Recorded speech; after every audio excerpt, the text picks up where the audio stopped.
How long does a mitzvah last? You ever wondered?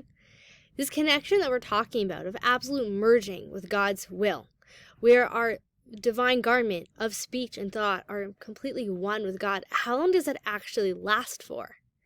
So there's two answers, two perspectives on the matter. One is higher consciousness, yichud, and the other is lower consciousness, yichud tata. Lower consciousness is created through the many layers of concealment of God's endless light, the hester panim, hiding of God's face, or the simsum, the contractions of God's endless light. So it's the illusion that makes us appear to be separate from God. It's the illusion that doesn't allow us to see the truth of the higher consciousness. And so it's a real illusion. I mean, yes, it's an illusion, but it's a real illusion that God created. Higher consciousness is just reality. It's truth. It's, so to speak, God's perspective. It's just what is so. So let's first look at higher consciousness. Above in the upper world, this merging with the infinite light of God through a mitzvah is eternal, forever.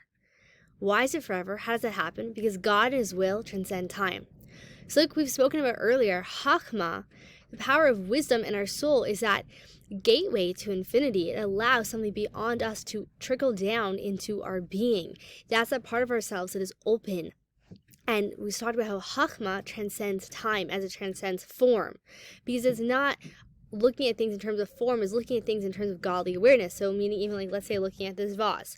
So you look at it as its form, or you look at it through this gaze of seeing it as God enlivening it. And Chachma looks at things as the godly reality behind it, not as form. And form is really, as form changes, that's what we call time, right? Because as it's in more pristine or as it's decaying, that's how we measure the passage of time, really, is through form. And so Chachma transcends that. So a mitzvah moment truly is an eternal moment. It's a moment of just being, of just isness, of completely transcending time. And that's why we said the godly soul isn't really concerned about past or future. The godly soul's question, stemming from Chachma, is, am I connected right now? Focus on the mitzvah of this moment. Focus on how can I be connected in this moment, because the godly soul understands that this moment is an infinite, eternal moment. We are now going to explore lower consciousness to the question of how long does a mitzvah last? How long does this merging of our soul with God last? Below in the world, when you observe a mitzvah, the merging with God is subject to time. And the merging takes place only the time you're involved with Torah study or mitzvah observance. Because when you do some other non-Torah activity afterwards, your merging with infinite light is interrupted below. So what exactly constitutes interrupting this merging with infinite light?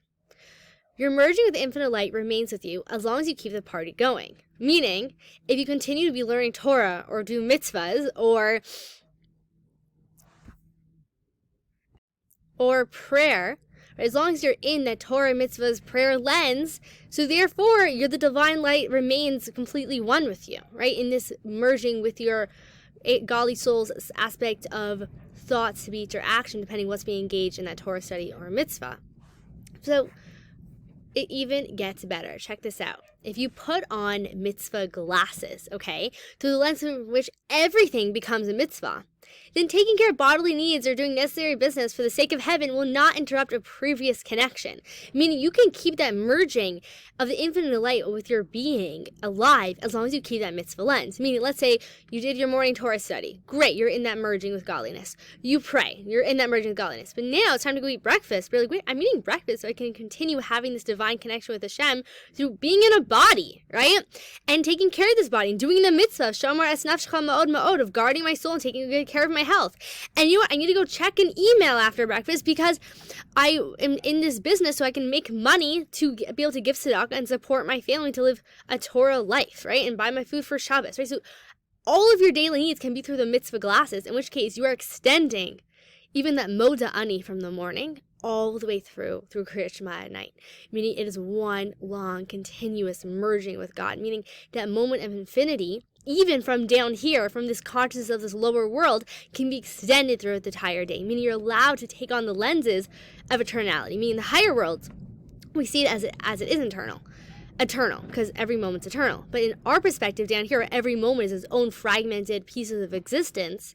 The way to keep the party going, the way to keep that merging of God's endless light going, is by continuing to have those mitzvah glasses of seeing everything through the glasses of connection the entire day. which actually is fun. So let's challenge ourselves. How long can we go keeping that connection alive? How long can we go making all of our mundane aspects of our day a moment of godly transcendence, a moment of connecting with God through it?